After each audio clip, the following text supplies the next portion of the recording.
السلام عليكم ورحمة الله وبركاته. تو حاليا تم حضور المستوى شباب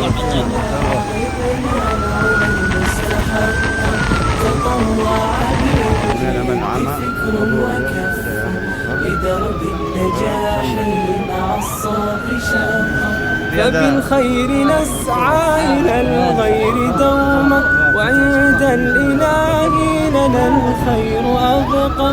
ترى المتطوع ثغرا بسوما، وقلبا نقيا من الحب يسقى، ونحن سمو سمونا بفعل أحال المحبة للخير عشقا، سنبني البلاد بروح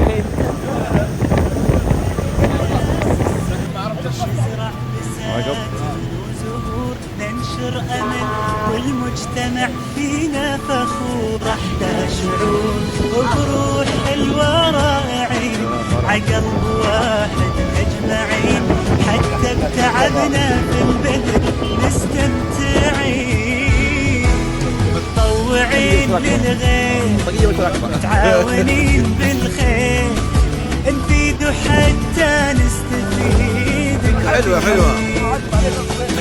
البذل عادتنا، منه سعادتنا، الحبنا. في كل يوم نعيشه فرصة لنقترب أكثر من الله، ونعمل على نشر الخير بين الناس. تذكروا أن الكلمة الطيبة والنصيحة الصادقة والمعلومة النافعة كلها صدقات جارية قد لا ندرك أثرها، لكنها بإذن الله تصل إلى قلوب من يحتاجها. لنكن رسل خير وأمل، نبتغي بذلك رضا الله وحده، ولنجعل من وجودنا على هذه المنصات وسيلة لطاعة الله ونشر ما ينفعنا في دنيانا وآخرتنا. أسأل الله أن يرزقنا الإخلاص في القول والعمل، وأن يجعلنا من الذين يسمعون القول فيتبعون أحسنه. العامة بنغازي لحضور برنامج هو المستجيب الإنساني، إن شاء الله هينطلق من سماع مساء غدا، يكون أول يوم طبعا في هذا البرنامج. ليبيا من شرقها لغربها لجنوبها هتكون مشاركة جماعية كلها، يوفق الجميع طبعا في هذا البرنامج. إن شاء الله يكون ينجح البرنامج الثاني تطوعي في مواجهة أي كوارث مستقبلية لا سمح الله، زي ما صار في درنا حبيبة الثلاث سنوات الماضية. إن شاء الله نكون مستعدين لأي كوارث سواء داخلية أو حتى خارجية، حتى كوارث خارجية ممكن نستعدوا فيها مستقبليا للمشاركة من جميع الفروع، ويكون عمل منظم من حيث أي شيء طبعا.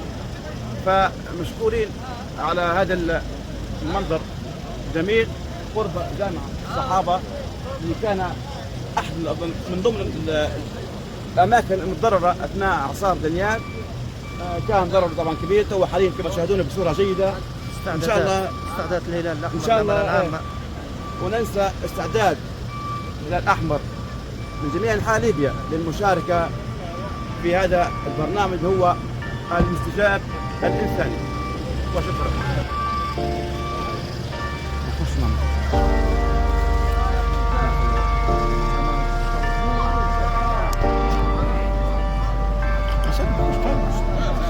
ورينا اللي فما صدرنا ما عشرنا دون هادونا حبلي بردني للغمة الدنيا ما تشوف نكونها هنا صمر للخرش اللي تسمى خليك وركينا والسحب ما فما سقط وحزننا لا لما والخمسة اللي نحكوا بالجر